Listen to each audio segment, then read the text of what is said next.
স্বাগতম প্ৰিয় শ্ৰোতাসকল। ধাৰাবাহিক উপন্যাস পাঠ অনুষ্ঠানত আমি পাঠ কৰি আছোঁ ৰজনীকান্ত বৰদলৈৰ বুৰঞ্জীমূলক উপন্যাস মনোমতী। এয়া ১০ম খণ্ড, আহোম বঙাল। হলকান্ত বৰুৱাক মানহঁতে নি যেতিয়া সিহঁতৰ সেনাপতি ৰাগ কৰিলে, তেতিয়া মানৰ সেনাপতি মিংগি মাহাই তাৰ চকু দুটা উৰফুল যেন ৰঙা কৰি হলকান্তক সুধিলে, তই কোন?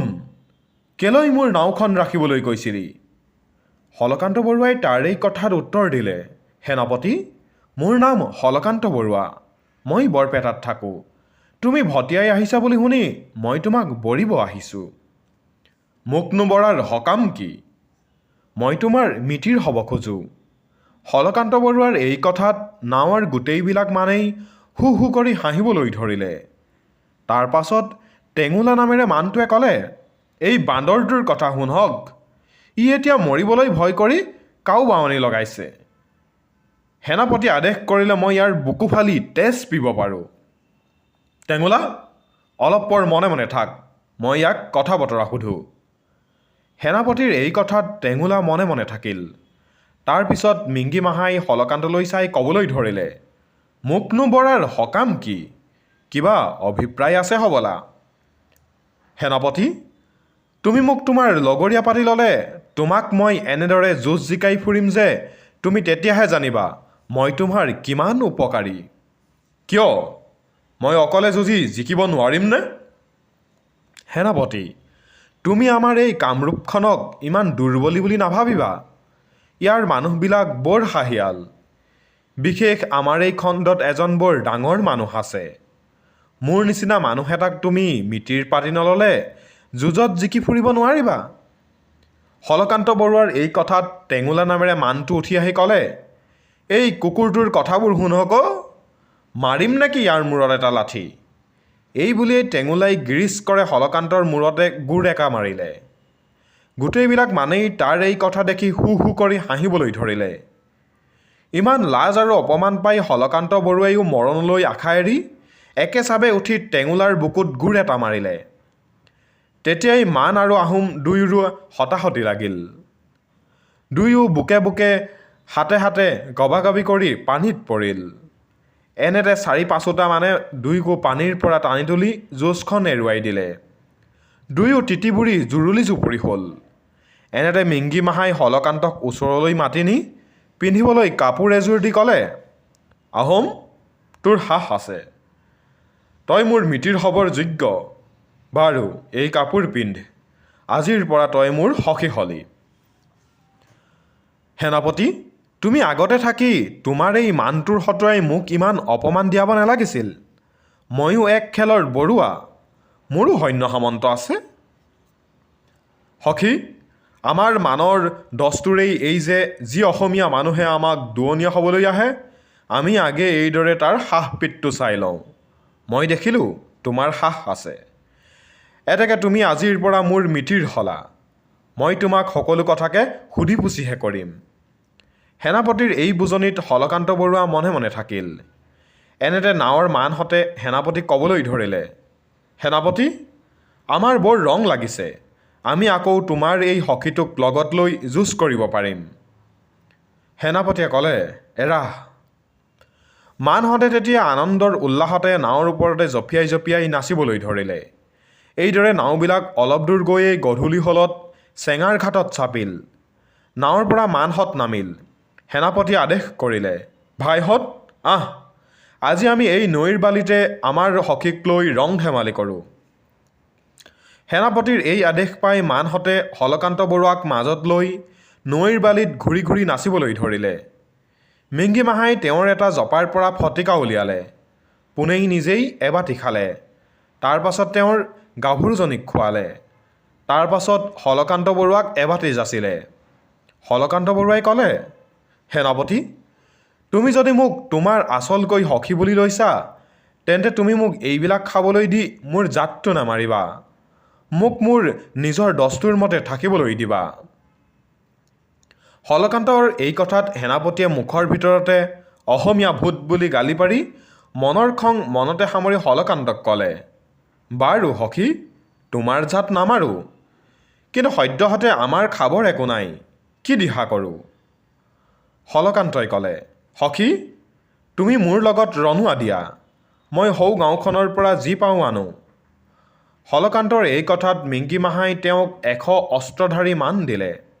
হলকান্ত বৰুৱাই সেই সৈন্য লৈ গৈ গাঁৱত সোমাই গাঁৱলীয়াবিলাকে এৰি থৈ যোৱা ঘৰবিলাকৰ ঘৰ দুৱাৰ ভাঙি য'তে যি পালে লুটি লৈ নাও লৈ আহিল। তেতিয়া নৈৰ বালিতে মানহঁতে ৰন্ধা বঢ়া কৰি মদে ভাতে খাই ৰাতি যে য'তে পালে ত'তে নাৱে আৰু নৈৰ বালিয়ে পৰি পৰি ৰ'ল। ইয়াৰ পাছৰ অধ্যায়ত আছে ৰাংঢালী পমিলা।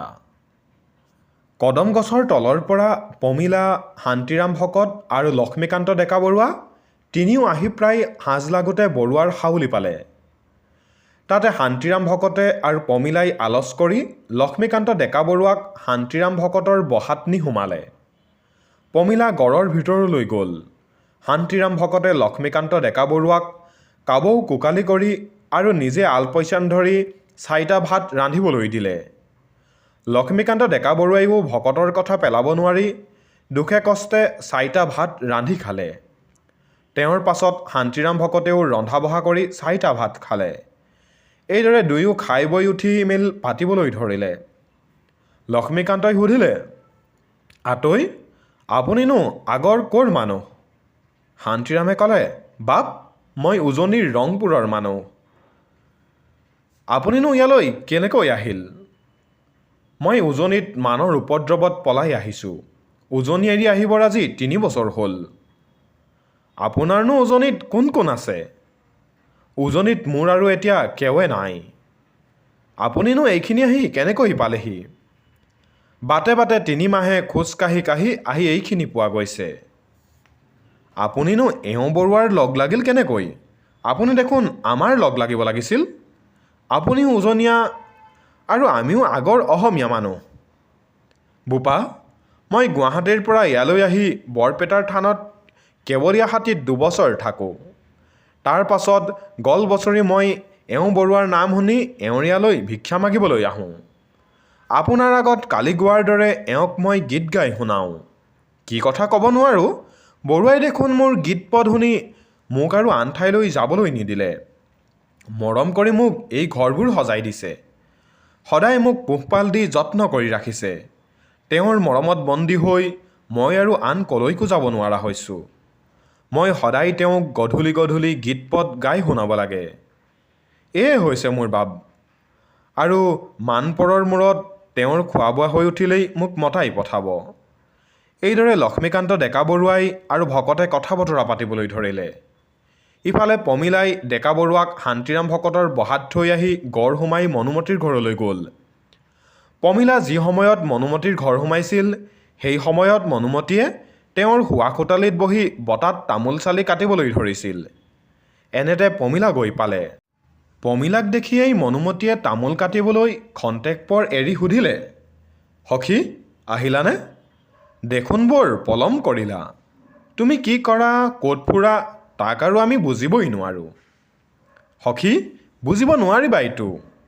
সখী, এটা কথা সুধোঁ, ভাত হ'লনে? ভাত হৈছে, কিন্তু দেউতাই গা ধোৱা নাই। সখী, তুমি বহা, তামোল কাটা, মই আইদেউতাৰ তাৰ পৰা আহোঁ। তোমাৰ দেখোন ততেই নাই, একো দেখোন কথা বতৰাই নহ'লা। তুমি আজিকালি মোক ভাল নোপোৱা হ'বলা। সেই দেখিহে আমাৰ আগত কথা ক'বলৈ ঘিণ কৰা। মনুমতীৰ এই কথাত পমিলাই চেনেহ চকুৰে মনুমতীলৈ খন্তেক পৰ চাই তাৰ পাছত মনুমতীক আঁকোৱালি ধৰি চুমা এটি খাই ক'লে, সখী, তুমিয়ে সৈতে মোৰ ভালেমান কথা বতৰা আছে। আমি খাই বৈ উঠি দুয়ো আজি ফুলনিলৈ জোৰ ল'বলৈ যাম দিয়া। তাতে জোৰো ল'ম আৰু কথা বতৰা হ'ম। এইদৰে মনুমতীক প্ৰবোধ দি পমিলা বৰুৱাৰ ঘৰৰ ফাললৈ গ'ল। আৰু তাত বৰুৱানীক দেখা কৰি ৰান্ধনীঘৰৰ ফাললৈ গৈ দেখিলে ভাত হৈছে। বৰুৱাও গোঁসাই ঘৰত সোমাই নাম ল'বলৈ ধৰিছে। ইবিলাক বেটীবন্দী সকলোৱে খোৱা লোৱাৰ ঠাই অতোৱা ইত্যাদি কাৰবাৰত উখল মাখল লগাইছে। তেওঁ বৰুৱানীক, আইদেউতা, মই অলপ আহোঁ বুলি বিদায় লৈ গড়ৰ ভিতৰৰ পৰা ওলাই একেবেলিয়ে শান্তিৰাম ভকতৰ বহালৈ আহিল। আৰু তাত শান্তিৰাম ভকতকে আৰু ডেকা বৰুৱাকে বহি কথা বতৰা পাতি থকা লগ পাই শান্তিৰাম ভকতক একাষৰীয়া কৰি মাতি নি কাণৰ কাষত অলপ কিবা কিবি কৈ লক্ষ্মীকান্ত বৰুৱাক ক'লে, দেউতা, মোৰ লগত আহক, সকাম আছে। লক্ষ্মীকান্তই পমিলাৰ এই কথাত একো উত্তৰ নিদি মন্ত্ৰীমুগ্ধ এটি ভেড়াৰ দৰে পমিলাৰ পাছে পাছে গ'ল। পমিলাই তেওঁক এটি দুটিকৈ তিনিটি গড় পাৰ কৰাই নি মনোমতীৰ ফুলনিত সুমুৱালে আৰু ফুলনিখন দেখুৱাই শেহত জোৰ লোৱা ঘৰটোৰ পশ্চিমৰ খোটালিটোৰ ভিতৰত থকা শয্যাখনত বহুৱাই ক'লে, দেউতা, ইয়াতে জোৰ লৈ বহি থাকক। সেই পোনে বটাতে তামোল আছে, খাওক। ভাগৰ লাগিছে যদি শয্যাতে শুৱক। আজি নিশালৈ আপুনি নিৰ্বিঘ্ন মনেৰে এই ঘৰতে শুৱক। মই এতিয়া আহোঁ। এই বুলি লক্ষ্মীকান্তক সকলো যতন কৰি দি বহাই বুজাই থৈ পমিলা ঘৰলৈ আহিল। তেওঁ এইবাৰ ঘৰ পাই দেখিলে বৰুৱাৰ খোৱা শেষ হৈছে আৰু বৰুৱা মেল চৰালৈ ওলাই গৈছে। তেতিয়া তেওঁ মনোমতী, বৰুৱানী আটাইবিলাককে খোৱা বোৱা কৰিলে আৰু এটাইবিলাকে খাই বৈ উঠি বৰুৱানীৰ শোৱা কোঠালিত আহি বহিল। বৰুৱানীয়ে তামোল চালি কাটিবলৈ ধৰিলে। পমিলাই ক'লে, আই দেউতা, আজি নিশাটো বৰ চিকন। নেদেখিছে প্ৰণিমাৰ জোনটি কেনে ফটফটীয়াকৈ জ্বলিছে। আই দেউতাই অনুমতি দিলে আজি সখী আৰু মই আমাৰ ফুলনিত গৈ জোৰ ল'ব খোজোঁ। আই দেউতাই জোৰ ল'বলৈ যায়নে? পমিলাৰ এই কথাত বৰুৱানীয়ে ক'লে, পমিলা, তোমালোক যোৱা। মোৰ আজি 3 দিনমানৰ পৰা কি হৈছে ক'ব নোৱাৰোঁ। মোৰ দেখোন ভাত পানী খাবলৈ মন নাযায়। মাছ শাকত দেখোন গোন্ধ পাওঁ। মোৰ টোপনিও বেছি হৈছে। টোপনিতে দেখোন উচাপ খাই উঠোঁ। আই দেউতা, ই একো নহয়। যাৰ কালটো গৈ জহ আহিছে। এই সময়ত প্ৰায় সকলোৰে এনেকুৱা হয়। নেদেখিছেনে? আমাৰ সখীও আজি কেইদিনমানৰ পৰা খাব বব নোৱাৰি শুকাই গৈছে। হ'ব পাৰে পমিলা। বাৰু তোমালোক যোৱা, মই শুওঁগৈ। এই বুলি বৰুৱানী ল'ৰাই ছোৱালীয়ে শোৱা ঘৰলৈ গ'ল। পমিলা আৰু মনোমতী দুয়ো ফুলনিৰ ফাললৈ বাট ল'লে।